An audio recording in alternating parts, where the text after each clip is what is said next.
اللہ من الشیطان الرجیم بسم اللہ الرحمن الرحیم یا ایھا الذین آمنو اے وہ لوگو جو ایمان لائے ہو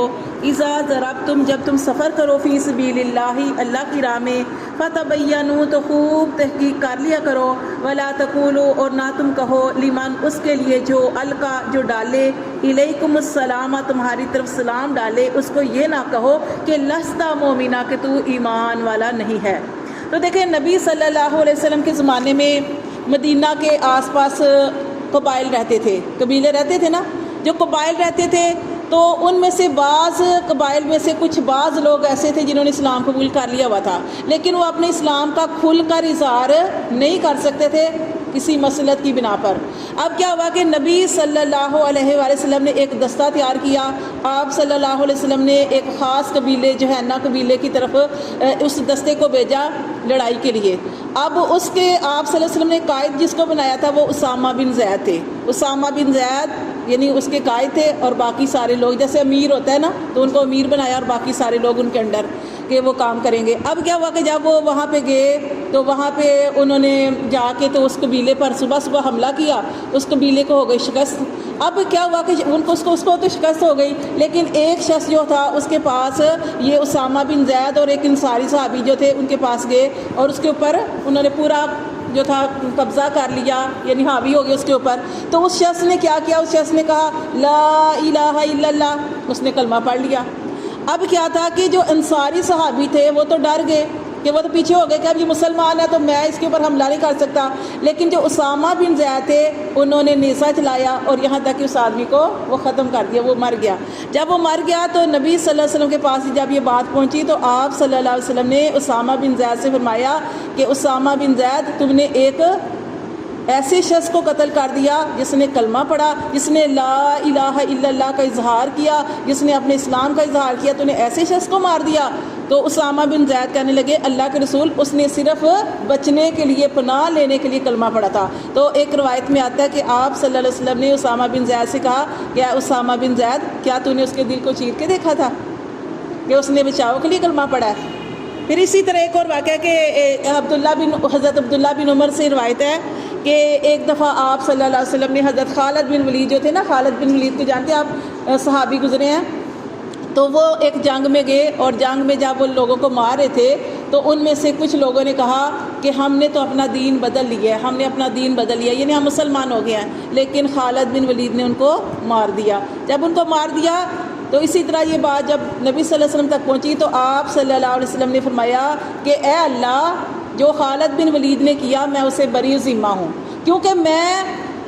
کوئی ایسی تعلیم نہیں دیتا کہ کوئی کلمہ پڑھ لے، کوئی لا الہ الا اللہ کہہ لے، کوئی اسلام کا اظہار کرے اور میں اس کو مروا دوں، میں ایسا نہیں کہتا، یعنی میں بری ذمہ ہوں۔ پھر یہاں تک آتا ہے کہ روایت میں آتا ہے کہ آپ صلی اللہ علیہ وسلم نے ایسے جو بھی ایسے یعنی جنہوں نے کلمہ پڑھ لیا اور جن کو قتل کر دیا گیا تو آپ صلی اللہ علیہ وسلم ان کی دیت بھی دی ہے، ٹھیک ہے، کہ جو کلمہ پڑھ لیا۔ اب یہ دیکھیں اس سے کیا پتہ چلتا ہے کہ اس سے پتہ یہ چلتا ہے کہ ہم نے صرف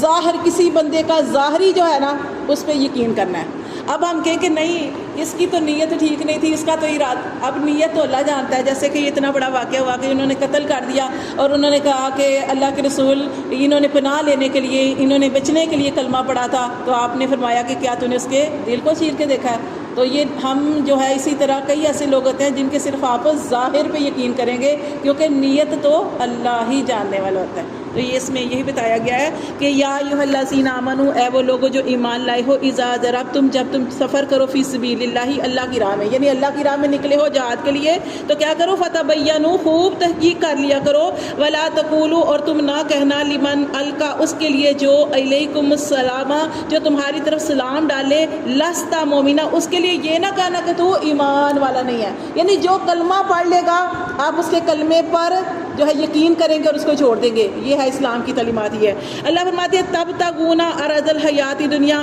کیا تم دنیا کی زندگی کا سامان چاہتے ہو؟ کیونکہ ایک آدمی کو جب انہوں نے مار ڈالا تو اس کے پاس بکریاں تھیں،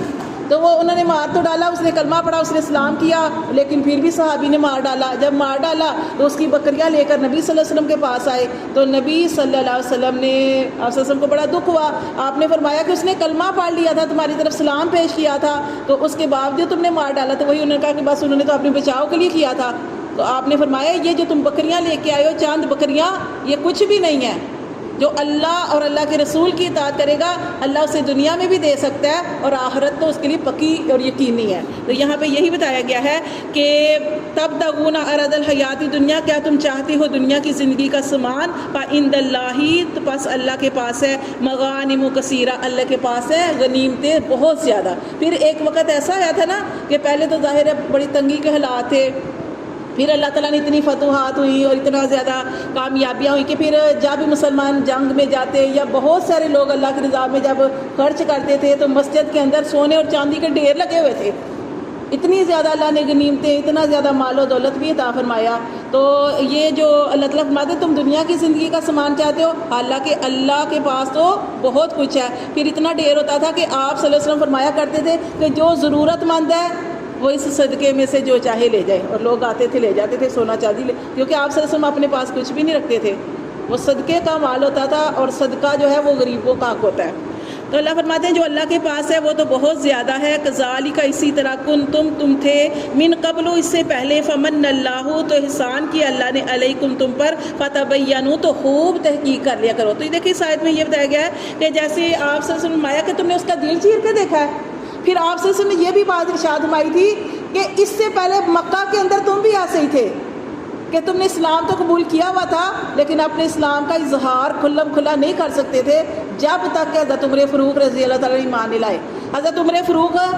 اس سے پہلے جب اسلام انہوں نے قبول نہیں کیا تھا، اس وقت کوئی بھی اپنے اسلام کا کھلم کھلا اظہار نہیں کر سکتا تھا، کیونکہ حضرت عمر فاروق سخت طبیعت کے شخص تھے، اور لیکن جب اسلام کے اندر داخل ہوئے اس وقت بھی سخت تھے، لیکن اس وقت مسلمانوں کے حق میں تھے وہ حق پہ۔ تو یہاں پہ اللہ فرماتے ہیں، نبی صلی اللہ علیہ وسلم نے بھی فرمایا اور اللہ تعالیٰ نے اس قرآن کی آیت میں بھی فرمایا کہ تم اپنے آپ کو دیکھو کہ جب تم مکے کے اندر تھے تو تمہارا بھی تو یہی حال تھا کہ کذالک کنتم من قبل، تم بھی ایسے ہی تھے، فمن اللہ، تو اللہ نے احسان کیا، علیکم تم پر، فتبینوا، تو کوئی بھی ایسا کام کرنے سے پہلے اس کی تحقیق کر لیا کرو کہ جس کو تم نے مارا ہے کہ مسلمان ہے یا نہیں۔ ان اللہ، بے شک اللہ کان ہے، بما تعملون، جو بھی تم عمال کرتے ہو، خبیرہ، اس پر باخبر ہے۔ پھر اللہ تعالیٰ نے فرمایا لا یستوی القاعدون، نہیں ہے برابر بیٹھ رہنے والے، من المؤمنین، ایمان والوں میں سے، غیر اولی الضرر، سوائے عذر کے، نہیں برابر بیٹھ رہنے والے ایمان والوں میں سے مگر جن کو کوئی مجبوری ہے۔ وہ بھی آپ کو بتاتی ہوں کہ جیسے ایک صحابی تھے کہ جب اللہ تعالیٰ کے نبی نے فرمایا کہ اللہ کے راستے میں جہاد کرو تمہیں بہت زیادہ اجر و ثواب ملے گا، اس کی فضیلت بیان کی، تو ایک صحابی تھے جن کے بارے میں آپ جانتے ہیں، عبداللہ بن ام مکتوم، وہ نبینہ صحابی تھے، ان کو بھی جہاد پہ جانے کا بڑا شوق تھا، لیکن کیونکہ وہ نبینہ تھے وہ جا نہیں سکتے تھے، تو اس کے بارے میں یہاں پہ آیا ہے کہ لا یستوی القاعدون من المؤمنین، نہیں برابر بیٹھ رہنے والے ایمان والوں سے، غیر اولی الضرر، سوائے ان کے جن کو کوئی مجبوری ہے، جو معذور ہے، غیر اولی الضرر، یہ اس کا مطلب ہے۔ ان میں کون آئے گا؟ عبداللہ بن ام مکتوم۔ پھر اللہ فرماتے ہیں کہ نہیں برابر بیٹھ رہنے والے ایمان والوں میں سے، غیر اولی الضرر، بغیر عذر کے، والمجاہدون، اور نہ ہی، اور جو جہاد کرنے والے ہیں فی سبیل اللہ، بیٹھ رہنے والے اور جہاد کرنے والے جو ہیں وہ برابر نہیں، بھی اموالہم، اپنے مالوں سے، وانفسہم، اور اپنی جانوں سے، فضل اللہ المجاہدین، فضیلت دی ہے اللہ نے مجاہدین، جہاد کرنے والوں کو، بھی اموالہم، ان کے مالوں کے ساتھ، وانفسہم، اور ان کی جانوں کے ساتھ، علی القاعدین، بیٹھ رہنے والوں پر اللہ نے درجہ، ان کو درجہ دیا، وکلن وعد اللہ الحسنی، اور ہر ایک کے ساتھ اللہ کا وعدہ ہے اچھا وعدہ، وفضل اللہ المجاہدین، اور اللہ نے فضیلت دی ہے جہاد کرنے والوں کو، علی القاعدین، بیٹھ رہنے والوں کے اوپر، اجرن عظیما، بڑا اجر ان کو دیا۔ تو دیکھیں جیسے یہ آیت نازل ہوئی نا، شان نزول اس کا یہ ہے کہ جیسے یہ آیت نازل ہوئی کہ بیٹھ رہنے والے اور اللہ کے راستے میں نکلنے والے برابر نہیں ہیں، اللہ کے راستے میں جو نکلتے ہیں اپنی جان اور مال کے ساتھ تو اللہ نے ان کے لیے بہت اجر تیار کر رکھا ہے۔ تو عبداللہ بن ام مکتوم جو تھے وہ نبی صلی اللہ علیہ وسلم کے پاس آئے اور کہنے لگے کہ اللہ کے رسول میرا بھی دل چاہتا ہے میں جہاد میں جاؤں، لیکن میں جہاد نہیں کر سکتا، میں نبینہ ہوں۔ تو آپ صلی اللہ علیہ وسلم نے ایک حدیث میں بھی آتا ہے، صحیح بخاری شریف کی حدیث ہے، جس میں آپ صلی اللہ علیہ وسلم نے ارشاد فرمایا کہ جو لوگ نہیں جا سکتے، جن کے پاس سواریاں نہیں ہیں، جہاد پہ جانے کے لیے سواریاں چاہیے ہوتی تھی یا پھر اس کے علاوہ اور کیا صحت مند انسان ہونا چاہیے، آپ نے فرمایا کہ جو اللہ کی راہ میں جانا چاہتے ہیں، جہاد کرنا چاہتے ہیں، ان کے پاس سواریاں نہیں ہیں یا کوئی عذر ہے، معذور ہے، ٹھیک ہے، کوئی مسئلہ ہے، اگر وہ نہیں جا سکتے تو وہ ایسے ہی ہیں کہ جیسے جہاد کرنے والے جہاد پر جا رہے ہیں اور یہ جو گھر میں بیٹھے ہیں ان کے دل ان کی طرف ہیں تو ان کو بھی اتنا ہی اجر ملے گا جتنا کہ جہاد کرنے والوں کو۔ سمجھ آئیے اس کی درجات درجے ہیں منہ اس کی طرف سے، وہ مغفرات اور بخشش ہے، وہ رحمت اور رحمت ہے، وکان اللہ اور ہے اللہ غفور الرحیمہ اللہ بخشنے والا رحم کرنے والا ہے۔ یعنی کہ جو جہاد میں جا رہے ہیں اور جن کی تڑپ ہے، گھر میں بیٹھے ہیں جو نہیں جا سکتے، ان کو بھی جہاد کرنے والوں کے برابر اجر و ثواب